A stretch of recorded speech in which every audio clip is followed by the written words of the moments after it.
Hi అండి. నేను మీ Tejashree. Welcome to my channel Teja square. ఈరోజు నేను మీకు ఒక చిన్న స్టోరీ చెప్పబోతున్నానండి. అదేంటంటే ఒక ముసలి క్రొకోడైల్ ఉంటుందండి. క్రొకోడైల్ మీట్ ఎక్కువగా తింటుంది కదండి. సో దాని పళ్ళ మధ్యన మీట్ ఇరుక్కుంటుంది. క్రొకోడైల్ దానంతటా అది శుభ్రం చేసుకోలేదు కదా. మీట్ ఎక్కువసేపు పళ్ళ మధ్యలో ఇరుక్కుంటే తొందరగా దాని పళ్ళు పుచ్చిపోయి రాలిపోతాయి. సో క్రొకోడైల్ త్వరగా చనిపోయే అవకాశం ఉంటుంది. అందుకనే రోజుకి కొన్ని నిమిషాలు నోరు బాగా తెరుచుకుని పడుకుంటుంది.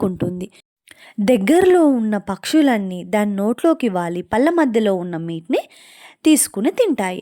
అలాంటి ఒక పక్షి ఎగురుకుంటూ వచ్చి ఒక జింకకి చెప్పిందంట, క్రొకోడైల్ చాలా మంచిది, ప్రతిరోజు నాకు ఫుడ్ పెడుతుంది అని జింకకి చెప్పింది.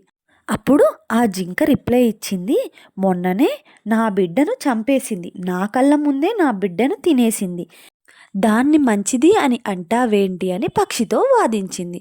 కానీ పక్షి వినకుండా, లేదు రోజు మేము దాని నోట్లోకి వాలి కూర్చుంటామని, కానీ మమ్మల్ని ఏమీ చెయ్యట్లేదు అని చెప్తుంది. కానీ ఇక్కడ తెలుసుకోవాల్సింది ఏంటంటే, బేసికల్లీ జీవితంలో క్రొకోడైల్ లాంటి వాళ్ళు ఉంటారు. వాళ్ళ స్వలాభం కోసం కొంతమంది దగ్గర మంచిగా ఉంటారు. సో ఎవరైనా వచ్చి జింకలాగా వాళ్ళ కష్టాలు చెప్పుకుంటే నమ్మటం నమ్మకపోవటం వేరే విషయం.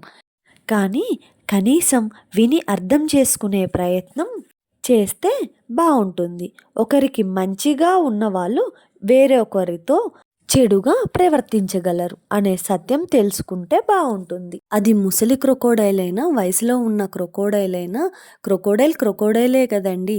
ఎవరైనా వచ్చి కావాలని ఒకరి గురించి చెడుగా అయితే చెప్పరు కదండి. సో అర్థం చేసుకుంటే బాగుంటుంది. ఇంతకీ నా గ్లాస్ పెయింటింగ్ ఎలా ఉందో చెప్పలేదు.